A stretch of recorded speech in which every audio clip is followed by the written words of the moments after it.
እጅግ በጣም በተረጋጋና በሰከነ መንፈስ ነው እየተከናወነ ያለው ከምን በላይ ደግሞ የዚህ ኮሮና ቫይረስ ጉዳይ አሁን በጣም አሳሳቢ ስለሆነ ያን ፕሮቶኮል ያንን ሁኔታም ታሳቢ ባረገ መልኩ ነው እየተከናወነ የሚሄደው ብለን አስባለን። ሌላው ከዚህ ከምርጫ ጋር የተያዘ ማንሳት ያለብን አንድ ነጥብ ባለፈውም ሲገለጽ የነበረ አንድ ሐሳብ አለ። ተሸናፊው በከፍተኛ ጸጋ አሸናፊውን በከፍተኛ ኃላፊነት ተረካክቦ ይቅዳው እንደሚተባብሎ መሄድ ከዛን ደግሞ ሀገር በመትፈልገው ጉዳይ ላይ ደግሞ ናብረን ስራ ሲባል ሁሉም ደግሞ በሀገር ጉዳይ ላይ ደግሞ በበጎ መልኩ እጁ እንዲያስገባ የሚያደርግ ስርዓትና ስነ ልቦና ሊኖረን ይገባል የሚል ሐሳብ ሲነሳ ነበር። ምናልባት የሻስ የኢዜማው ባይሆን የተሻለው ነገር ነው። ይሄው የራሱ ደረጃዎች አሉት የራሱ ስቴፖች አሉት።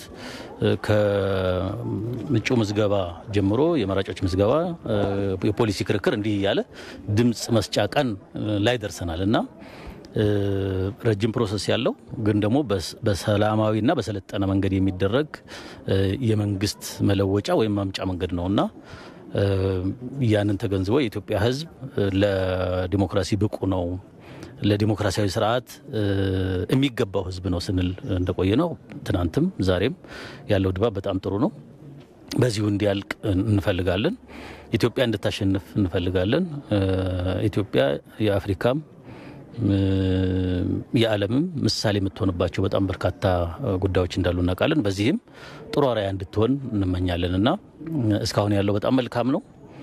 ድባቡ ጥሩ ነው። የኢትዮጵያ ሕዝብ ጨዋነቱን ሕግ አክባሪነቱን እያሳየ ነው። በዚሁ መቀጠል አለበት የሚል እምነት ነው ያለን። ይሄ ምርጫ እንግዲህ ብዙ ጊዜዎች የተቀያየሩለት መጥቶ ነው ዛሬ የተካሄደው። እዚህ የተደረጉትን ቅድመ ሁኔታዎች ምርጫን ፍትሃዊና ነፃ የሚያደርገው ሂደቱ እንደመሆኑ መጠን እስካሁን ያለውን ሂደትና ዝግጅት እንዴት አዩት? መልካም እንግዲህ ለዚህ ምርጫ ከዋናዎቹ ተጫዋቾች አንዱ ነኝ ወይም ነን እንደ ፓርቲ ማለት ይችላልሁና ያለውን ውጣ ውረድ በአጠቃላይ እናውቃለን። በምርጫ ቦርድ በኩል በፓርቲዎች በኩል በመንግስት በሚዲያው በጣም ይሄን እዚህ ዕለት ላይ ለመድረስ በጣም ብዙ ውጣ ውረድ ታልፏል። በተለይ እንደ ኢዜማ ዜጎቻችን ተሰውተውብናል። አባሎቻችን አመራሮች ተሰውተዋል። በጣም በርካታ አባላት እንግልት ደርሶባቸዋል። ግን ደግሞ ማንኛውም ነገር ከኢትዮጵያና ከኢትዮጵያ ሕዝብ አይበልጥም በሚል እዚህ ደርሰናል። ስለዚህ እስካሁን ያለው እዚህ ለመድረስ የመጣንበት መንገድ በጣም ብዙ ውጣ ውረድ እየታየበት ነው። ግን ደግሞ ለኢትዮጵያ እስከተባለ ድረስ ይሄ ሁሉ መቻል አለበት። ወደፊትም ምንም ነገር ሀፕን ቢያደርግ ምንም ነገር ቢፈጠር ማንም ዜጋ ከሀገሩ ጎን መቆም አለበት፣ ከህዝቡ ጎን መቆም አለበት። ምንም ነገር አይፈጠር ምናምን አይባልም። ቢፈጠርም ግን ለሀገሬ ለህዝቤ እኔ ያለው ማለት አለበትና እያንዳንዱ ፕሮሰስ ከመራጮች ምዝገባ ጀምሮ ከእጩዎች ምዝገባ ከክርክሩ በአጠቃላይ በጣም በርካታ ሳንካዎች ነበሩበት። ግን ይሄ ደግሞ የየትኛው ምርጫ ልምድ ነው ለመቀነስ ነው የሚቻለው እንጂ ጨርሶ ለማጥፋት አይቻልም። ስለዚህ እስካሁን ያለው በጣም በእኛ እምነት መልካም ነው። በዚሁ እንዲቀጥል ውጤቱ መልካም እንዲሆን የኢትዮጵያ ሕዝብ ከዚህ በኋላ ምንም መጥፎ ነገር እንዳያይ ምኞታችን ነው ማለት ነው።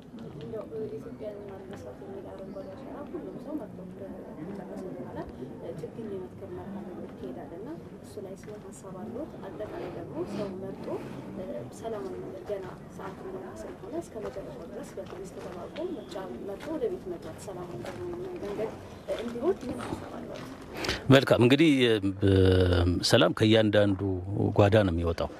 የእያንዳንዱ ሰው እንቅስቃሴ ነው ሰላም የሚፈጥረው ችግር የሚፈጥረው።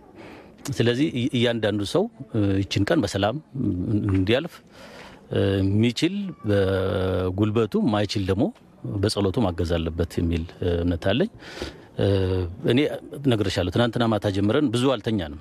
ብዙ አካባቢዎችን ስናይ ዛሬ ጠዋትም ስንዟዟር ነበርና በጣም ጥሩ ነው። እንግዲህ ምርጫ ቦርድ አንዱ የሚመሰገንበት ሰኞ ቀን ማድረጉ በጣም ጥሩ ነው። ማንንም ሰው ወደ ስራ ሄዳለሁ ወደዚህ ሄዳለሁ ሳይል ቀጥታ ወደ ምርጫ ልክ ምርጫውን እንደ ስራ አይቶ እንዲያደርግ አድርጓልና በጣም ጥሩ ልምድ ነው በእኛ። ከዚህ የተረፈውን እንግዲህ ቅድም እንዳልሽው ችግኝ በመትከልም ሌሎች መልካም ነገሮች በመስራትም ቢያሳልፈው በጣም መልካም ነው። እኛን በተመለከተ ካቻምና ተክለናል፣ አምና ተክለናል።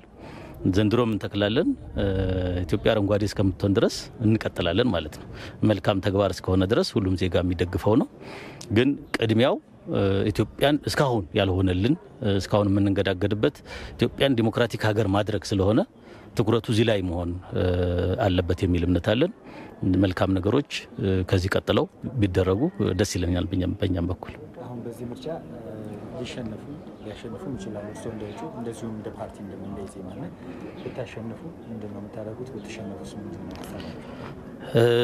እንግዲህ ውጤቱ ከታወቀ ከዚህ በፊት የነበሩ 5 ናቸው ምናምን የሚባሉ ምርጫዎች ነበሩ አይደል አክቹአሊ የደርግም ነበር የንጉሱም ነበር ውጤቱ የሚታወቅ ምርጫ ማለት ነው ይሄ ምርጫ አይደለም የትኛውም ጨዋታ አይደለም ምርጫን የሚያክል ነገር ውጤቱ ከታወቀ ጨዋታ ይባላል ቦሪንግ ነው የሚሆነው ምንድነው ደባሪ ነው የሚሆነው ስለዚህ ጥሩ የሚያደርገው ይሄ ውጤቱን አታውቀውም ለማሸነፍ ተሰራለ ግን ደግሞ ውጤቱን አታውቀውም ያ ማለት ምንድነው የህዝብን ዳኝነት ለመቀበል ዝግጁ ነው ማለት ነው በኢዜማ በኩል ከተመሰረትንበት ቀን ጀምሮ አገርና ህዝብን አስቀድመን ነው የምንሰራው የኢትዮጵያ ህዝብ የወሰነውን ለመቀበል በእኛ በኩል ዝግጁ ነን ሁሉም ግን እንደዚህ መሆን አለበት ከጂኦ ፓርቲም ሌሎች ፓርቲዎችም የህዝብን ውሳኔ ለመቀበል ራሳቸውን ማዘጋጀት አለባቸው ጨዋታው ጥሩ የሚሆነው እንደዛ ሲሆን ነው ሰው ሊያሸንፍም ላያሸንፍም እንደሚችል አውቆ ሲከራከር ሲወዳደር ከዛ በኋላ ደግሞ የዳኛውን የህዝብን ብይን ሲቀበል ያ ነው መሰልጣን የሚባለውና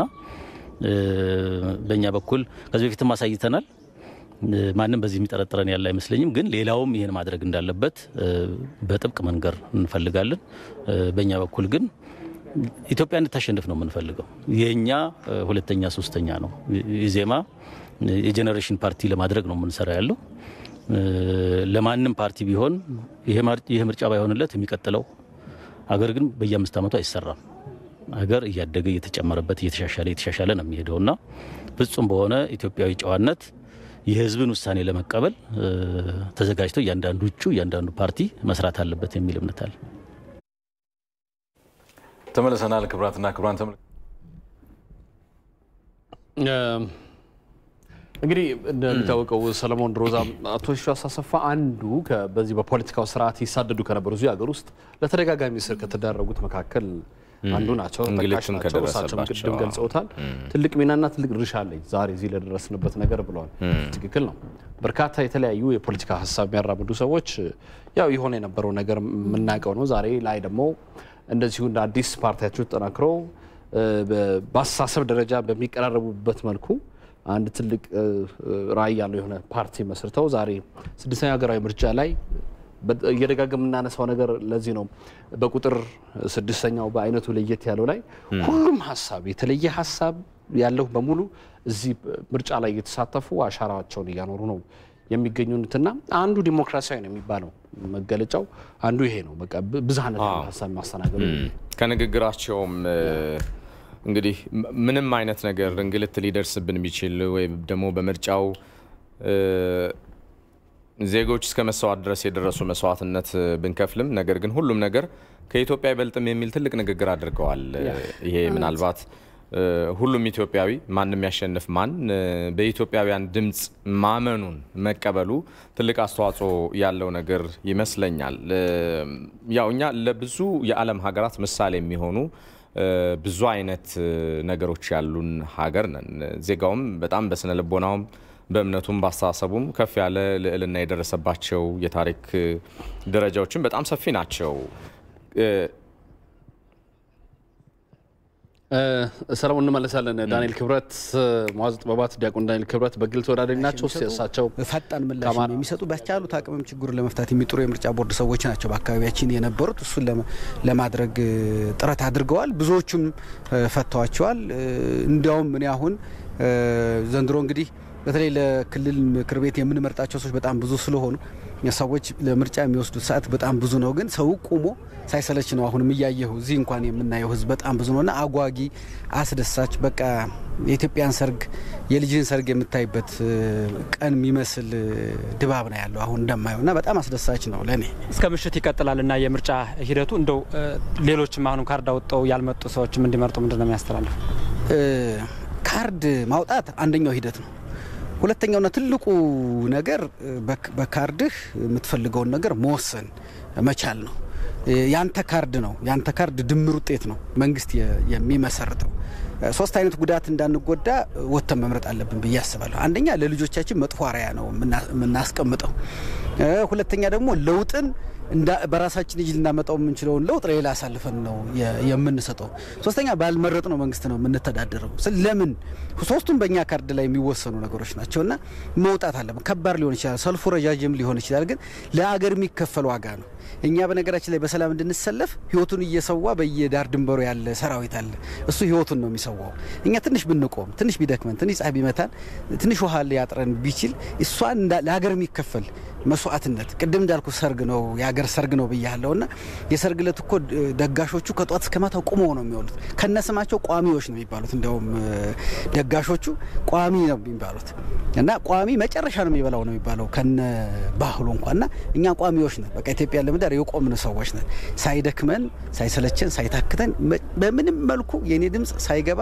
የምርጫ ፀሐይ መጥለቅ የለባትም ብለን ነው መወሰን ያለ ምንም ነገር ቢከሰት ምንም ነገር ቢመጣ ማለት ነው አንዱ የኢትዮጵያን ጠላቶች የምናሸንፈው ድሮ በመሳሪያ ያሸነፈናቸው ዛሬ በካርድ ነው የምናሸንፈውና ከካድዋ ዘመቻ እንደቀረን እንቁጠረው ከምርጫ ካርድ አውጥቶ ሳይመርጡ መቅረት አድዋ ለመዝመት መሳሪያ ከመንግስት ከተረከቡ በኋላ ሳይዘምቱ እንደመቅረት ቁጠረው ያኔ ቢሆን ሰው ምን ይለን ነበር እንዴት ነበር የሚያየን ብለን ነው ራሳችን መገመት ያለብን ሰላማዊነቱ እንደተጠበቀ እንዲዘልቅስ ምን ይጠበቃል እኔ አሁን ሳየው እንደከፋ ነገር ይመጣል ብዬ አልገምትም ብዙ ቦታዎችም ከኢትዮጵያ ውጭ ያሉ ማን ነው ከአዲስ አበባ ውጭ ያሉትንም እየተከታተልኳቸው ነው በአብዛኛው ሰላማዊ ነገር ነው የሚታየኝ አዲስ አበባም ላይ እንደዛው ነውና ህዝቡ ነው ሰላሙን የሚያስከብረው የጸጥታ አካላትና ህዝቡ አንድ ላይ ተቀናጅተው ነው ሰላሙን ማስከበር የሚችሉት የኔ ጉዳይ ነው እስካልክ ድረስ ማንንም ባንተ ጉዳይ ገብቶ አንተ ሊረብሽ መፍቀድ የለብህም በምንም መልኩ በቃ ይሄ ያገሬና የራሴ ጉዳይ ብቻ ነው ራሴ ነኝ ይህን ሰላም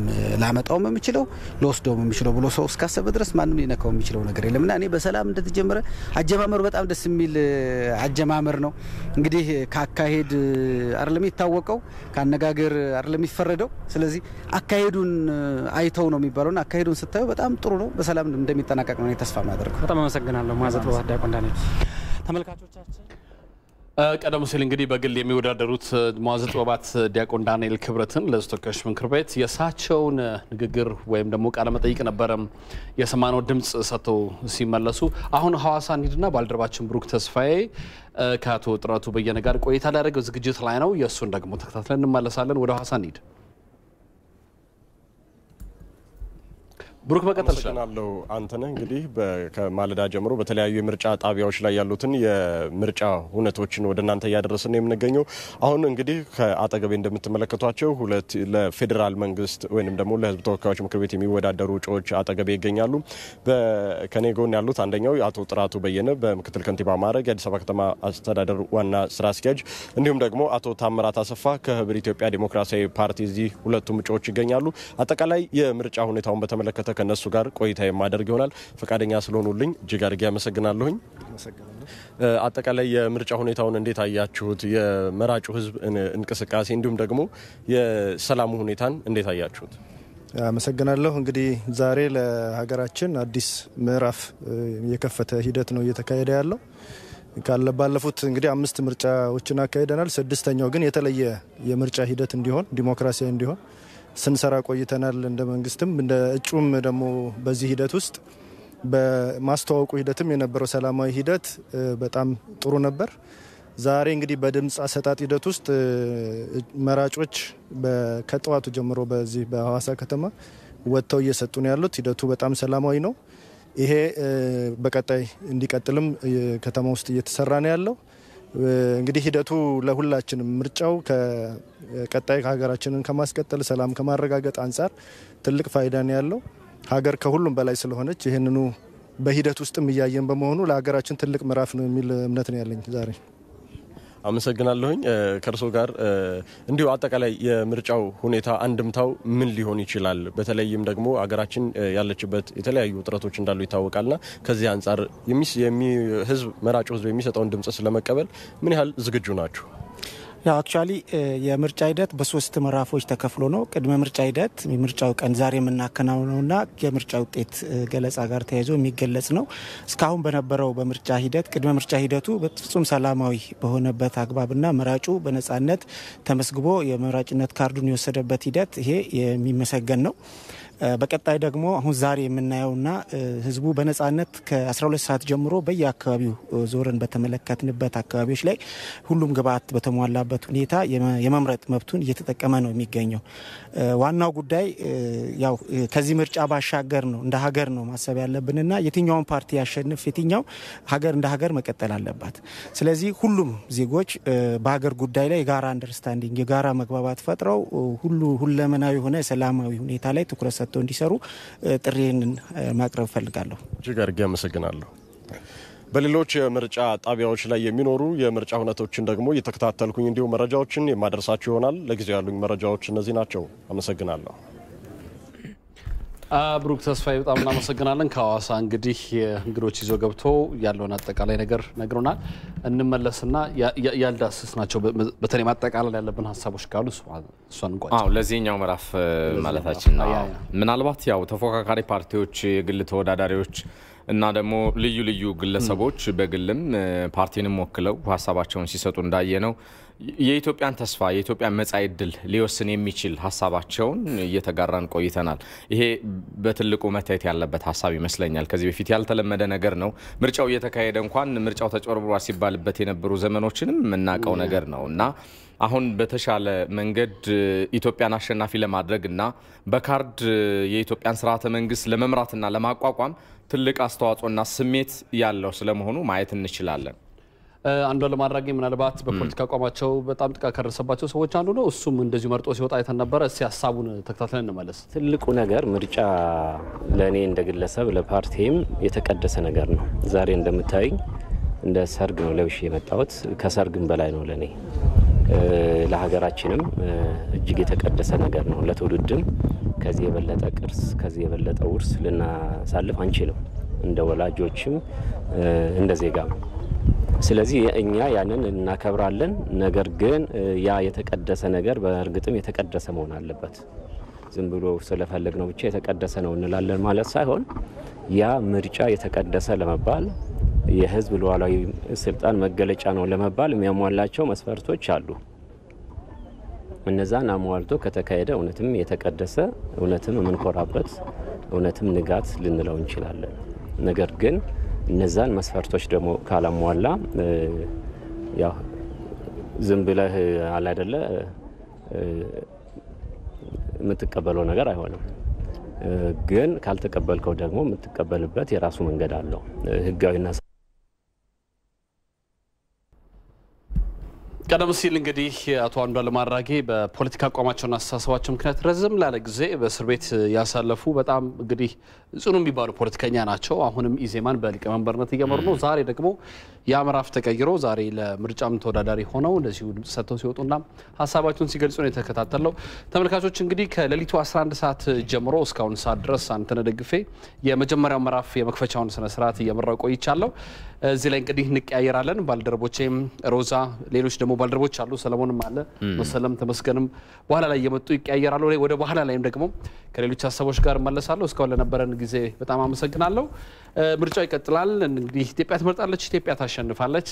አሪፍ ጊዜ ይሁንላችሁ።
ስንቀይር እየተሸነፍን በነበርንበት እየቀጠልን እየረገጥን እንሄዳለን ማለት ነው።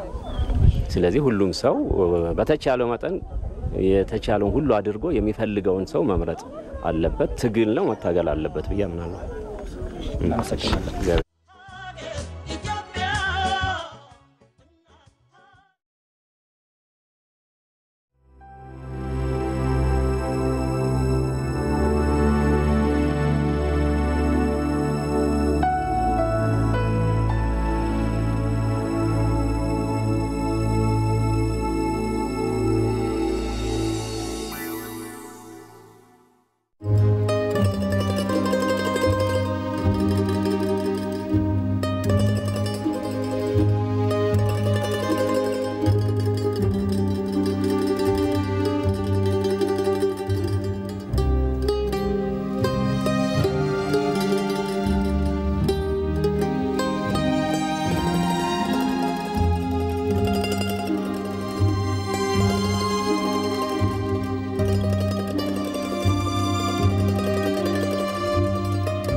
እንደምን አርፈዳችኋል።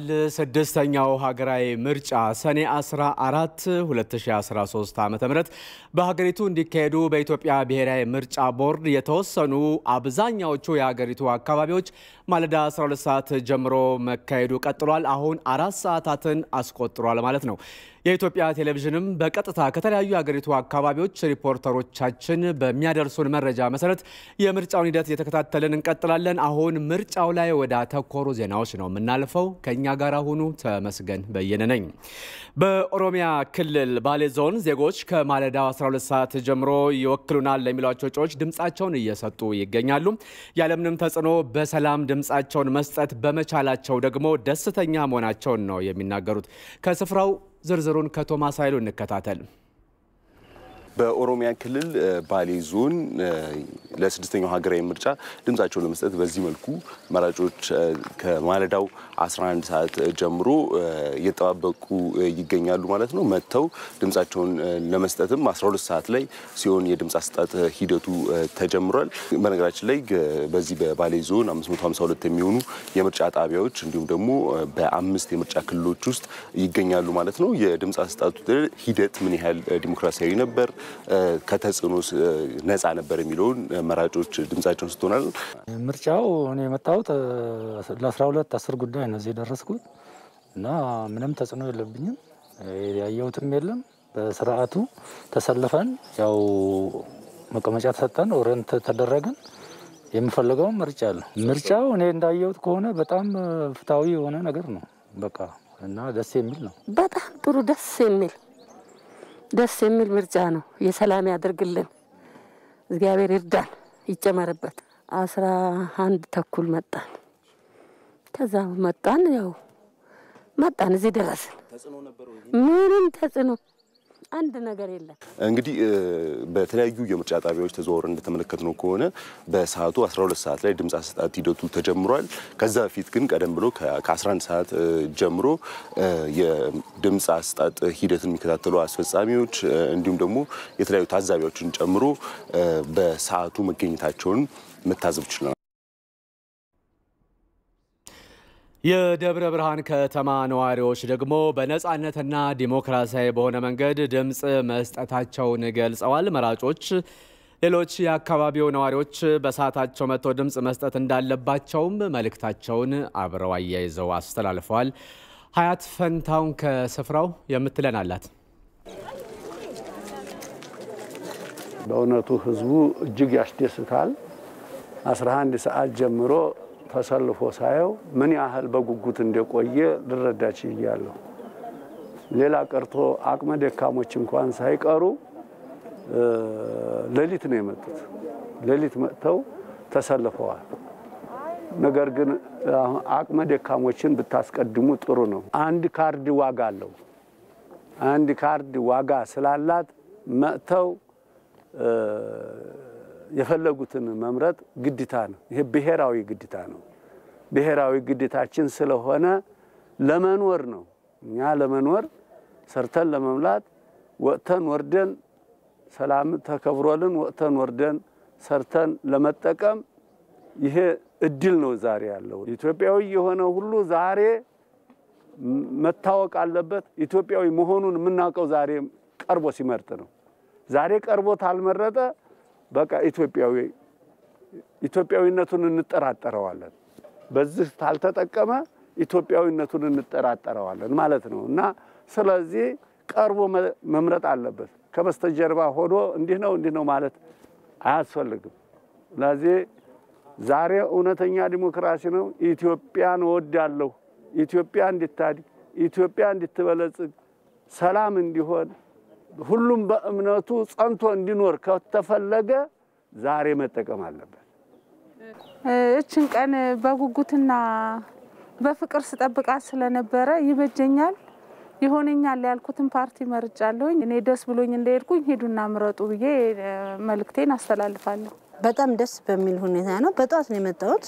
ያው እዚህ ተሰልፌ ነበር የተወሰነ፣ ግን ያው ወረፋው ደርሶኝ ገብቻለሁ እና የምፈልገውን ፓርቲ መርጬ የሰፈር ሰዎችን ማለት ነው ወደ ምርጫ ጣቢያ ጧት እንደምንሄድ ተነጋግረናል። ያው መተው ተሰልፈዋል እነሱ። ያው እኔ በአጋጣሚ ቀድሜ ነበር የገባሁት።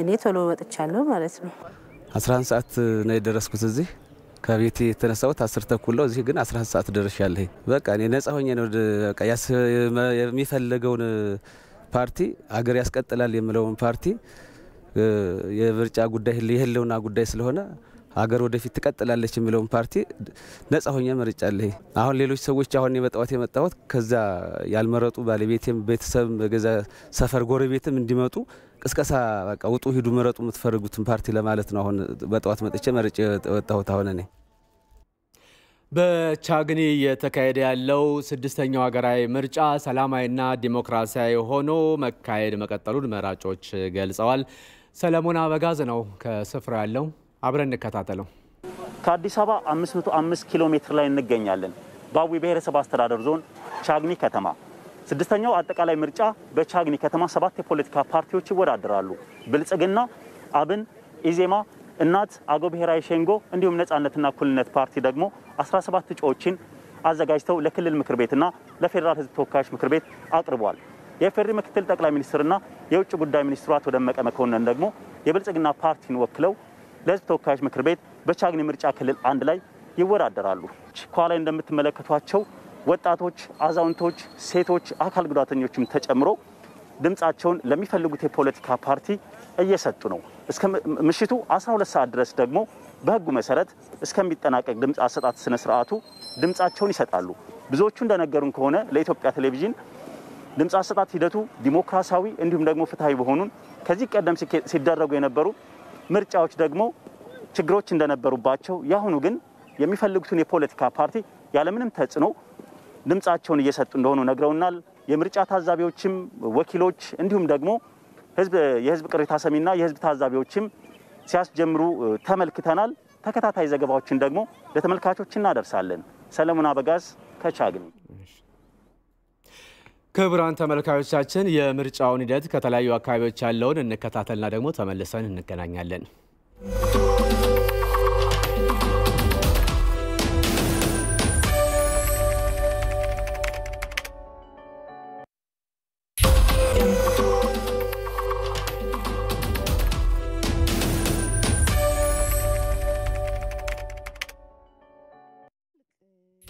ነው ለዲሞክራሲን ከመትከል አኳያ ግን አብሮ ይሄ ሁሉ እንግዲህ ወደ 40 ሚሊዮን የሚጠጋ ህዝብ ነው ለምርጫ ድምጽ ለመስጠት የተመዘገበውና ይሄ የተመዘገበ ሰው በሙሉ እንደገና ኢትዮጵያን እያለበሰ ነው ያለውና በጣም ትልቅ ነው በጣም ደስ የሚል ነው ደስ ይያለኝ ዲሞክራሲያዊ መብቴን ኤክሰርሳይዝ ካረኩ በኋላ ድምጽ ከሰጠው በኋላ ችግኝ ተክዬ ነው የተነሳውትና በጣም ደስ ይላል በተገሉ ተስተላልፍ መልእክት ዛሬ በመንባገሪቱ የሚደረገው ምርጫ በሰላም እንዲጠናቀቅ ምለው ነገር እንግዲህ ሁሉም ሰው አሁን እንደወጣው እንደዚሁ የቀረውን ቤቱ በነቂስ ወጥቶ መብቱን ዲሞክራሲያዊ መብቱን ኤክሰርሳይዝ ያድርግ የሚያገለግለውን የሚመርጠውን ይምረጥ እንግዲህ ተሻለ የኔን ስራ ይሰራልኛል የኔን ጩኸት ይጮሃል የኔን ይወክላል የሚለውን ይምረጥ ግን ከዛ እኩል እንደዚሁ ጥሪ እንደቀረበው ኢትዮጵያንም ያልብሳት እያንዳንዱ ሰው ብዬ ነው ብለው በተጨማሪ ግን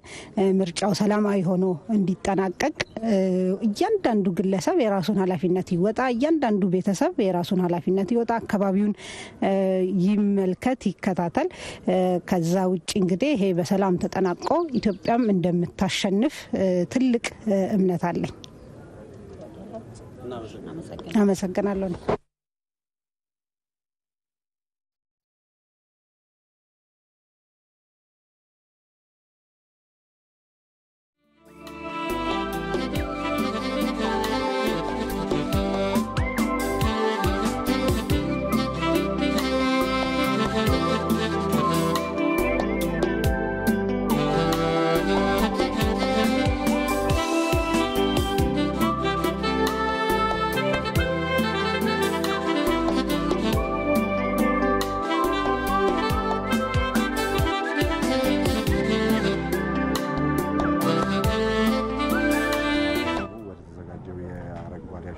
ከሱ ጋር ተያይዞ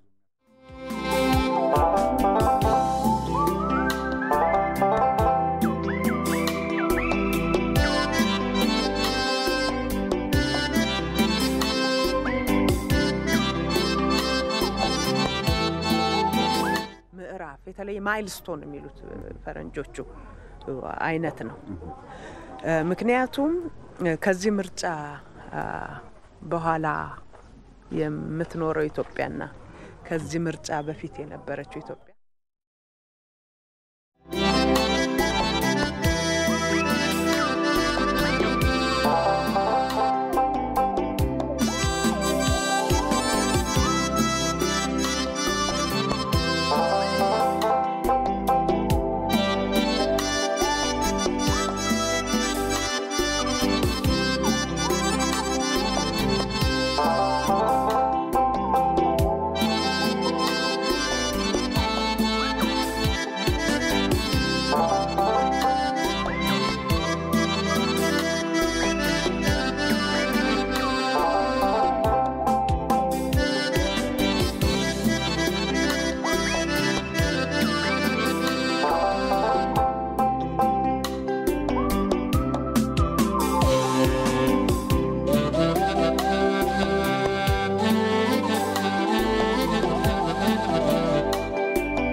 ስድስተኛው ሀገራዊ ምርጫ በሀገሪቱ እየተካሄደ ነው የሚገኘው። ከዚህ ከኢትዮጵያ ቴሌቪዥን በቀጥታ ይህንኑ እየተከታተልን እያቀረብን ነው። ባልደረቦቼ ሮዛ መኮንንና ጌታቸው ይግዛው ደግሞ በዚሁ በምርጫው ሂደት ላይ ያሉ ነጥቦችን እያነሱ በየአካባቢው ካሉ ባልደረቦቻችን ጋር ደግሞ ያለውን የምርጫ ሂደት እየተከታተልን ማቅረባችን እንቀጥላለን። ሮዛና ጌታቸው ወደ እናንተ ከመምጣቴ በፊት በቀጥታ መስመር ላይ መታሰቢያ አለች፣ ከሷ ጋር ቆይታ ላድርግ።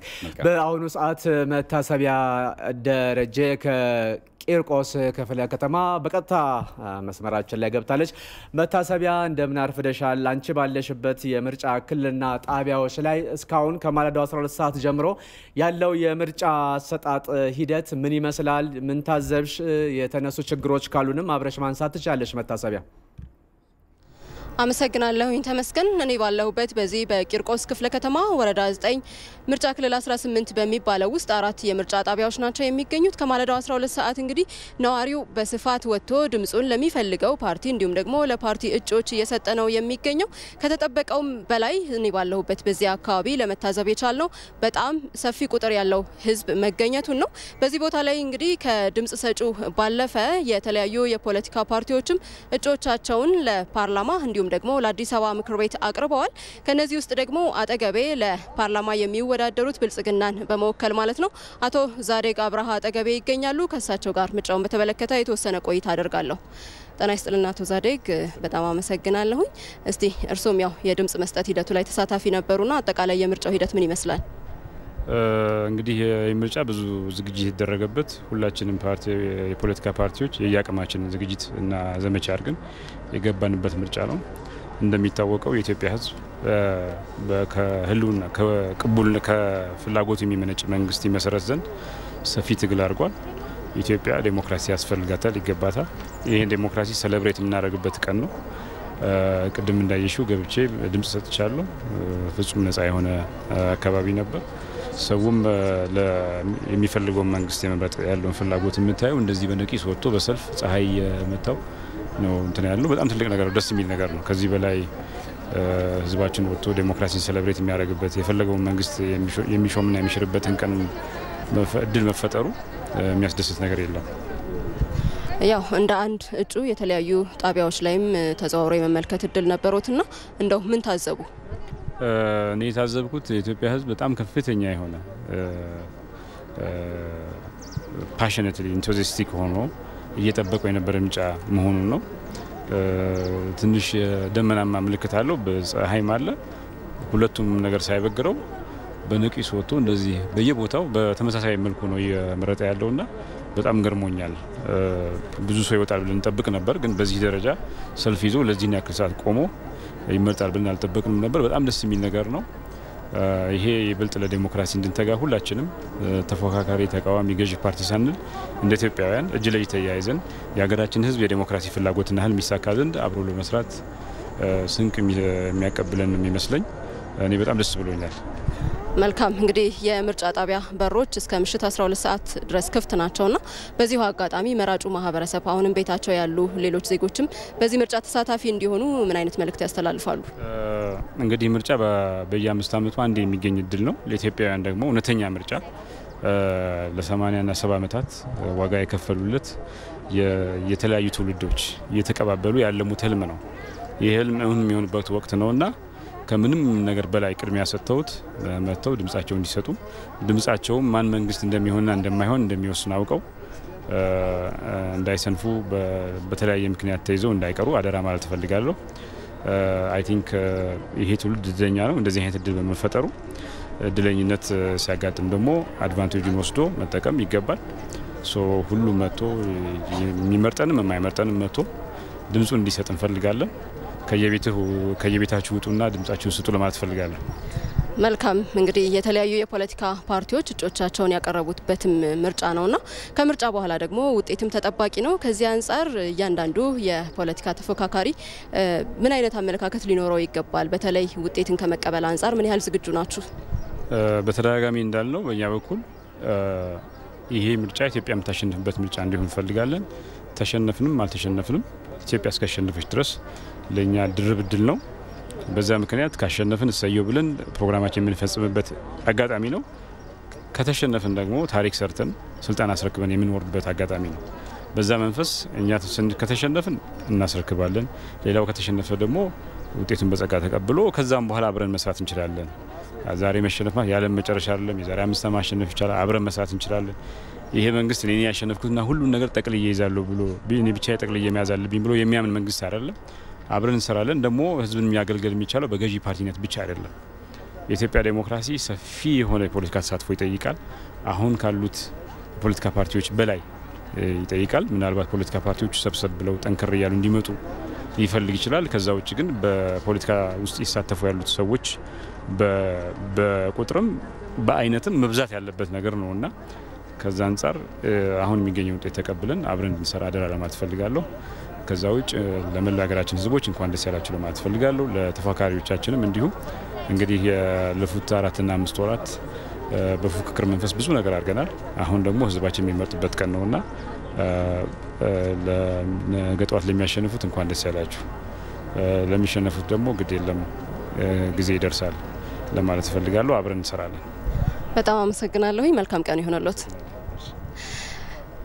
ተመስገን ወደ አንተ ተመልሻለሁኝ። በዚህ ምርጫ ጣቢያ ላይ ያሉ ሌሎች የምርጫ እንቅስቃሴዎችን በተመለከተም ለተመልካቾቻችን በቀጣይ መረጃ የምናደርስ ይሆናል። ታሰቢያ ወደ ስቱዲዮ ተመልሰናል። እንግዲህ ሮዛና ጌታቸው ያው እዚያ ያሉ ባልደረቦቻችን የሚነግሩን ነገር እየተከታተልን እንቀጥላለን። ሮዛ እስካሁን ነበርሽ፣ ወደ ጌታቸው ለምጣና አንቺ ጋር ልመለስ። መልካም እሺ ጌታቸው፣ እንግዲህ ምርጫው ከ12 ሰዓት ጀምሮ እየተካሄደ ይገኛል። በኢትዮጵያ ብሔራዊ ምርጫ ቦርድም ሆነ እንደዚሁ ደግሞ የኮሮና ቫይረስን ደግሞ በተመለከተ ደግሞ በጤና ሚኒስቴር በኩል ቅድመ ጥንቃቄዎች መደረግ እንዳለባቸው በጋራ እየተሰሩ እንደሆነ ይታወቃል። በተለይ አሁን መራጩ ሕዝብ ከጤናማ አንጻር እንደዚሁም ደግሞ ምርጫውን በአግባቡ ሰላማዊ በሆነ መንገድ ለማከናወን ምን ቅድመ ዝግጅቶችን ማድረግ አለበት የሚለውን ነጥብ እናንሳ። በመጀመሪያ መልካም ተሜ፣ እንደምን አደራችሁ? እንኳን እናደረሳችሁ። አንተም ሮዛም እንግዲህ የኢትዮጵያ ቴሌቪዥን ከማልዳው 11 ሰዓት ገደማ ጀምሮ በቀጥታ ስርጭቶቹ ከየምርጫ ጣቢያዎቹ ከየምርጫ ክልሎቹ በተለያዩ ቦታዎች ላይ ያሰማራቸውን ሪፖርተሮች ተጠቅሞም ያሉትን ነገሮች ሂደቶችን በስፋት ሲዘግብ ሲከታተል ነበረ።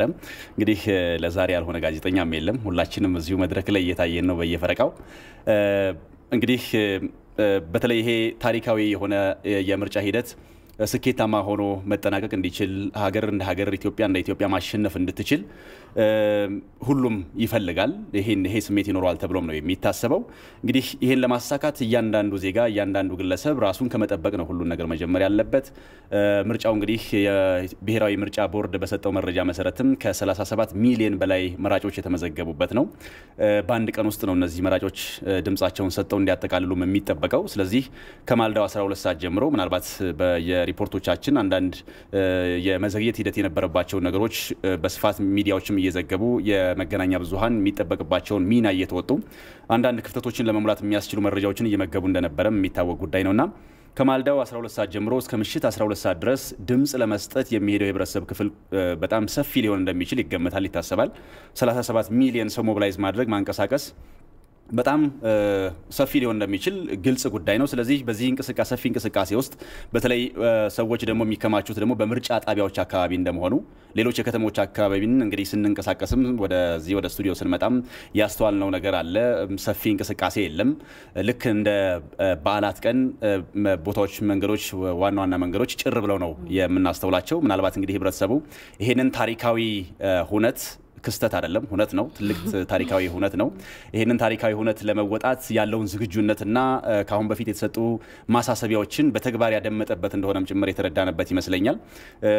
የመንግስትም ይሁን የግል ድርጅቶች ስራ እየሰሩ አይደለም፣ እንቅስቃሴዎች የሉም። መሰረታዊ የሚባሉ እንደ ሆስፒታልና ሆቴሎች፣ የትራንስፖርት አገልግሎት የሚሰጡ አገልግሎት ሰጪ ተቋማትና ግለሰቦች ግን ይሄንን ስራ በሚገባ እያቀላጠፉ እንደሚሆን ታሳቢ ይደረጋልና በዚህ የምርጫ ሂደት ውስጥ እንግዲህ የምርጫ ጣቢያ ላይ ሰዎች እንደመከማቸታቸው በእነዚህ ሰልፎች መካከል የሚፈጠሩ መጨናነቆች የኮሮና ቫይረስን የሚያጋልጡ ወይ ለኮሮና ቫይረስ የሚያጋልጡ እንዳይሆኑና ህብረተሰባችንንም ወዳልሆነ መንገድ የሚመሩ እንዳይሆኑ ሰፊ ጥንቃቄ ሊደረግ እንደሚገባ ካሁን ቀደምም ሲነገር ነበርና በተለያዩ ቦታዎች ላይ እንኳን ስመጣ ወደ ብስራተ ገብርኤልም የተወሰኑ ነገሮችን ለማየት ሞክሬያለሁኝ።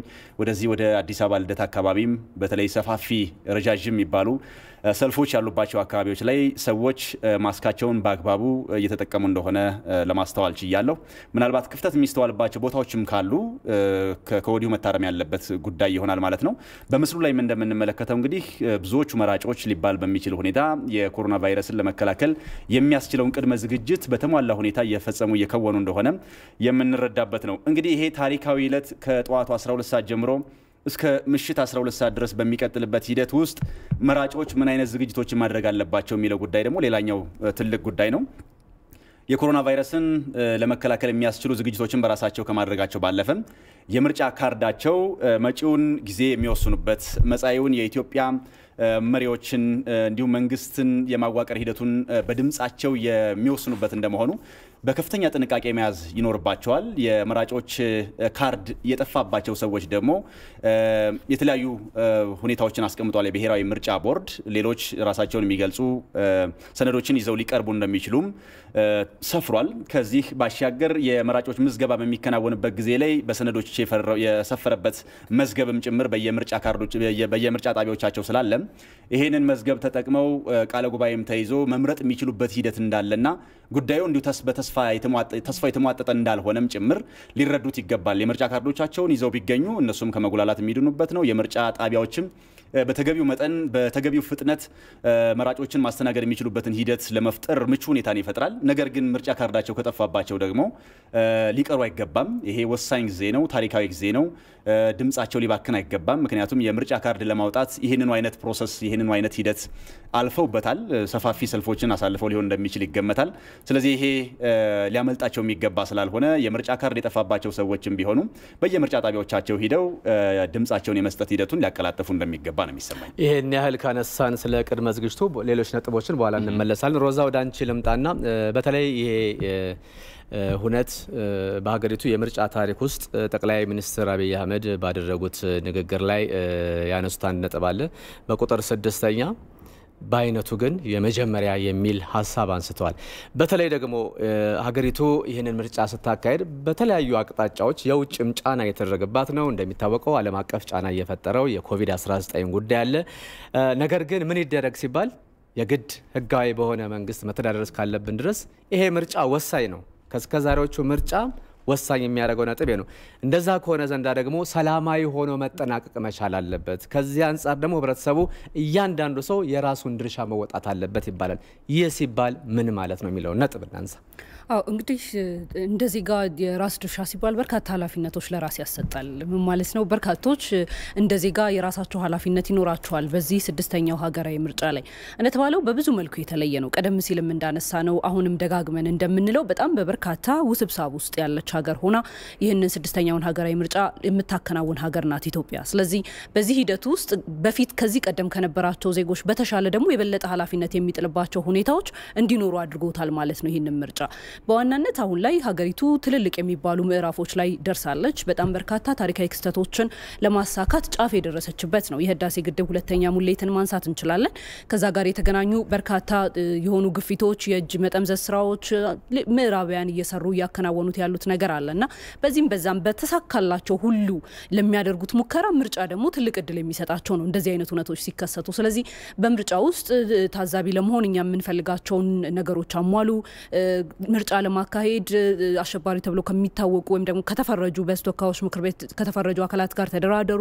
ሌሎች አይነት ሀሳቦችን እያመጡ የምርጫውን ስኬት ለማደናቀፍ የሚደረጉ ጥረቶች እንደነበሩ በተለያየ ጊዜያቶች ስናነሳ ስንዘግባቸው የነበሩ ነገሮች ማሳያ ናቸው። ስለዚህ በዚህ ሂደት ውስጥ ሆነን ታሪካዊ ምዕራፍ ላይ ደግሞ እንደመሆናችን እንግዲህ ከዜጎች የሚጠበቀው ነገር አይሎ ይታያል ማለት ነው። ከወትሮ ኃላፊነት በበለጠ መልኩ ይህንን ኃላፊነቶች ዜጎች እንዴት ሊወጧቸው ይገባል የሚሉ ነገሮችን ማንሳት ያስፈልጋል። እንግዲህ ዜጎች የምርጫ ካርዳቸው እጃቸው ላይ ነው። የምርጫ ካርድ እጅ ላይ ነው ማለት ትልቅ መሳሪያ ነው ለአንድ ዜጋ። የምርጫ ካርዱ ከምንም ነገር በላይ ቀጣይ አኗኗሩን የሚቀይር ህይወቱን የሚቀይርለት ጉዳይ ነው የሚሆነው። በቤተሰቦች መካከል፣ በሀገር መካከል፣ ከስራ ግንኙነት ጋር ያለው ነገር፣ ከቤተሰብ ግንኙነት ጋር ያለ ነገር በትምህርት ላይ በሁሉም ዘርፍ ሊገለጽ የሚችል ነገር ነው። ቀጣይ ያስተዳድረኛል፣ ይሆነኛል፣ ይወክለኛል የምትለው ምርጫ መምረጥ። ስለዚህ ዜጎች በቀጥታ ያላቸውን እድል ተጠቅመው ሊመርጡበት ይገባል።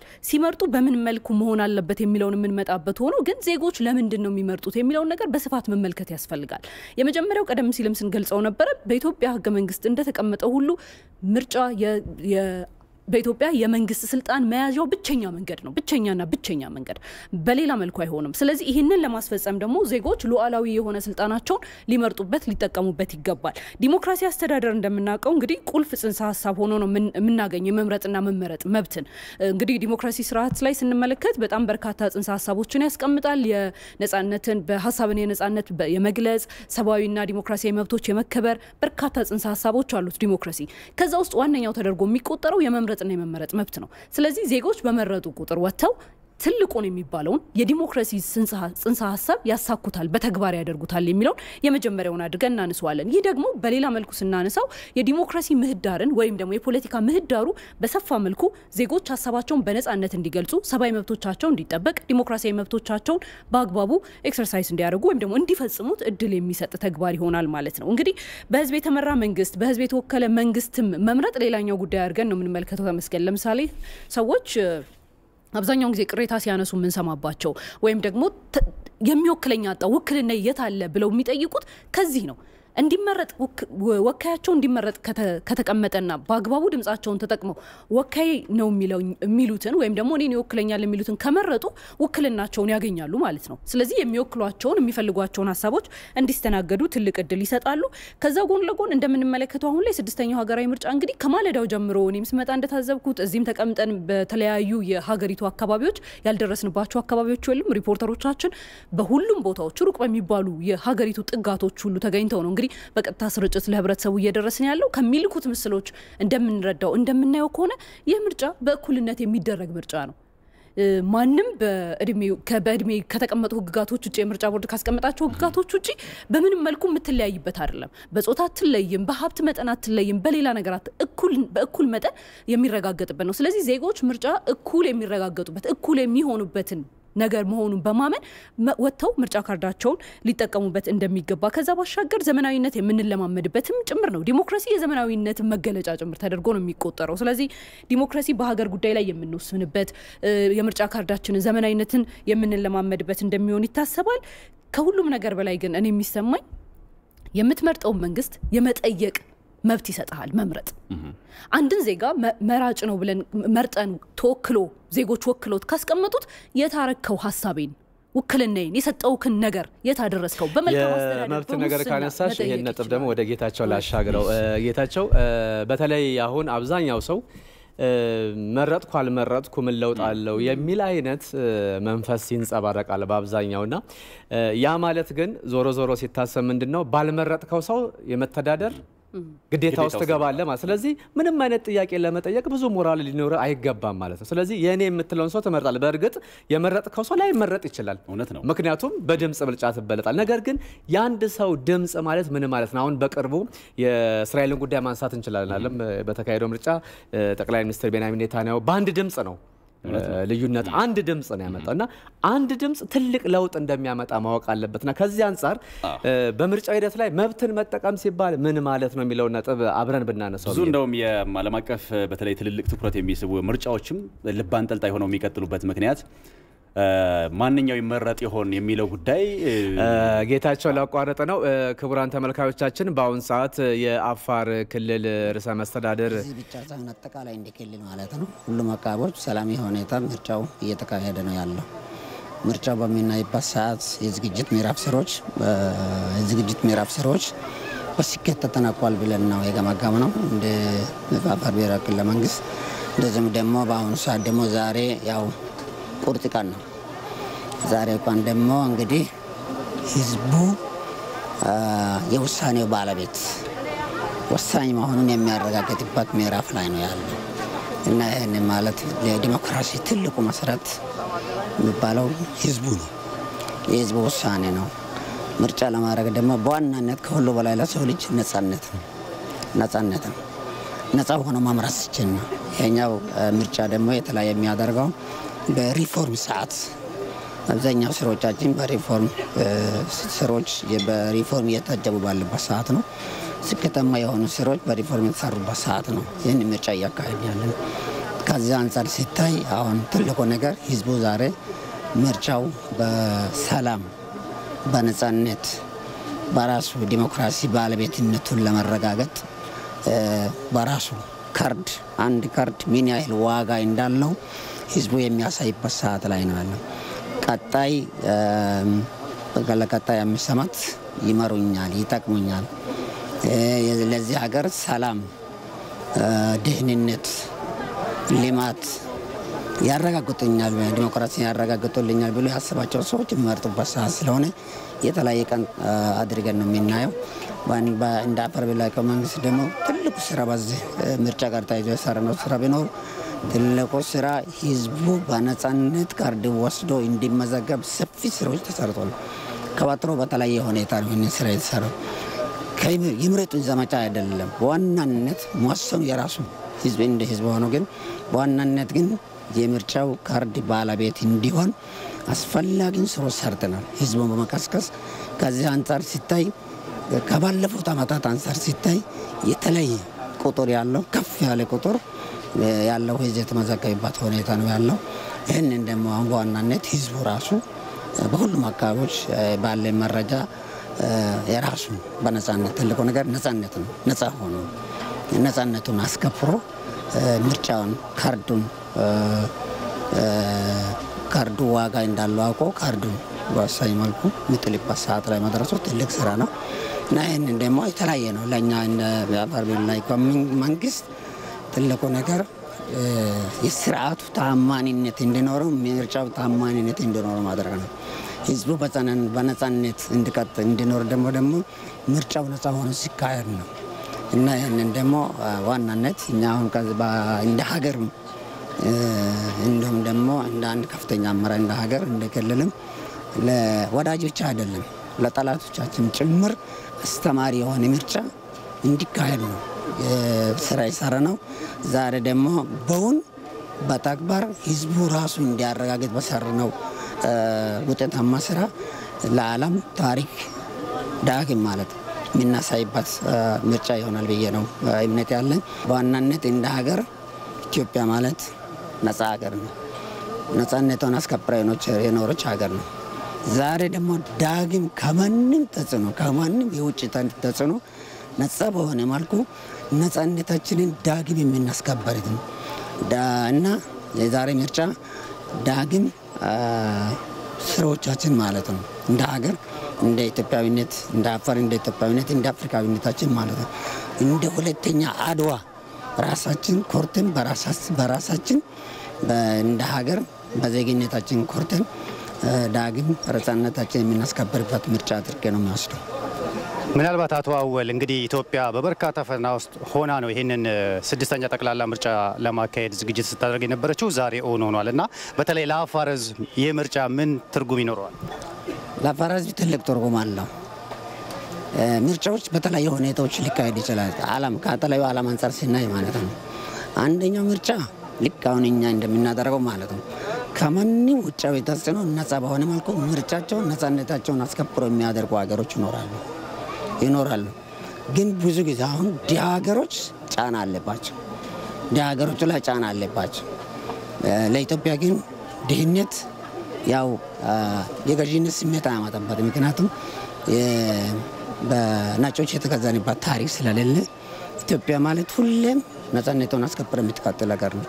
ከዚህ አንጻር ሲታይ ከኛ ሀገር አንጻር ሲታይ ለኛ ነፃነታችን ዳግም የምናስከብርባት ነው። ነፃነታችን ማለት ከሁሉ በላይ ለሰው ልጅ ነፃነት ነው። ምክንያቱም ዲሞክራሲ ለመስፈን ነፃነት ያስፈልጋል። ለማስቀጠል እንዲያብ ዲሞክራሲ እንዲያብብ ነፃነት ነው የሚያስፈልገው። የህዝብ ደህንነት የሀገር ደህንነት ሚዛናዊ በሆነ መልኩ ለመጠበቅ ትልቁ ነገር በነፃነት ማለት ነው። ህዝቡን ነፃነት እያስከበርክ የሀገር ደህንነት እያስከበርክ እየጠበቅ ማስቀጠል ማለት ለኛ ትልቅ ትርጉም ነው። እንደ አፋር እንን ምርጫ ያው በሪፎርም ሰዓት ነው። ሪፎርም ሰዓት ምንባት ሰዓት ያለ ምክንያት አይደለም። በነፃነት ማለት ነው።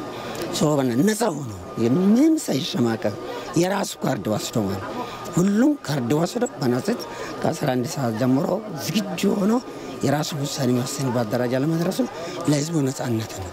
ማን እንደሚመረጥ ቀድሞ የማወቅ ጉዳይ አይደለም። አሁን ዋናው ውሳኔው የህዝቡ ነው። የህዝቡ ውሳኔ ነው። ህዝቡ ነፃነት የሚያስከብርበት ውሳኔ ሰዓት ላይ ነው ያለነው። ዋናው እንደ አመራር ቅድመ ዝግጅት ስራዎች በተገቢ መንገድ ፈጽመናል፣ ደግፈናል የሚል እምነት አለኝ። አሁን ደግሞ ህዝቡ የዛኛው ነፃብራቅ ነው ያው ውጤቱ ነው። አሁን ሁሉም በነፃነት ካርዱ ይዞ ማለት ለዚህ ሀገር ሁሉ ዋጋ አለው። ሁሉ ዋጋ አንድ ሰው አንድ ካርድ ማለት የዚህ ሀገር ነፃነት ለማስከበር ያለ ማስከበር ጉዳይ ነው። ስለዚህ ህዝብ መንግስት ላይ እምነት እንዲኖረው መንግስት ደግሞ ማለት ነው የህዝብን ኮንትራት የህዝብን አገልጋይነት ስሜትን ተቀብሎ ለረጋውን እንደ ብልጽግና ፓርቲ ቢያሸንፍ ማለት ነው ያንን ማስቀጠል ብንችል ይሄ ምን ማለት ነው? በዋናነት ህዝቡ መንግስት ደግሞ ህዝቡ ላይ አማኔታ ኖሮት የአገልጋይነት ስሜት ኖሮት እንዲቀጥል የአገልጋይነት ስሜት እንዲኖረው ትልቁ ስራ ማለት ተፎካካሪ ፓርቲዎችም ቢሆን በነፃነት ያለምን ማሸማቀቅ ሁሉም የኛ አሁን ያው ምርጫ ሲንመጣ አብረን እየባላን ነው ተፈካካሪ አብረን ባልተን አብረን ተተን እንገባለን አብረን ተተን አብረን እንቀጥላለን። ያን ያህል ብዙ ችግር የለም ማለት ይቻላል። በዋናነት ግን ለህዝቡም ትርጉም አለው፣ ለተፈካካሪ ፓርቲም ትርጉም አለው። አሁን መንግስትን እየመራ ያለው ለብልጽግና ፓርቲም ትርጉም አለው። ዋናው ሶስት ማለት ህዝቡ ጋር ለዳኝነት ማቀረቡ ትልቁ ነገር ነው። ማገር ማለት ምንም አይደለም። አገር ማለት ህዝብ ነው። ህዝቡ ሲወስን ነው ይሄን ነገር በዋናነት ሊቀጥል የምትችለውና የሀገር የምታስከብረው በህዝብ ነው። ሀገር የምታስከብረው እና የዚህ ሀገር ሰላም ደህንነት እንዲቀጥል ደግሞ ማለት ነው በጸጥታ ኃይል ብቻ አይደለም። ዋናው የጸጥታ ባለቤት መንግስት ህዝቡ ራሱ ነው። መንግስት ፋሲሊቴት ነው የሚያደርገው። በዚህ ላይ ያንን ምርጫ ዋናነት ለአፋር አንጻር ሲታይ ማለት ነው ነፃነቱን የሚያስከብርበት ነው። እንደ ሀገርም ይኸው ነው። ከነፃነት በላይ ምንም ነገር የለም እና ቀጣይ የጀመርናቸው መልካም ስራዎች ደግሞ ብልጽግና ኢቭን ራሱ ማለት ነው ብልጽግና ራሱ በህዝቡ ተቀባይነቱን ቢቀጥል ደግሞ ማለት ነው ለህዝብ የአገልጋይነት ስሜቱን እንደ አዲስ የሚያድስበት ሰዓት ላይ ነው ያለነው። ትልቅ ትርጉም አለው። ከልብ አመሰግናለሁ አቶ አወል። ክቡራትና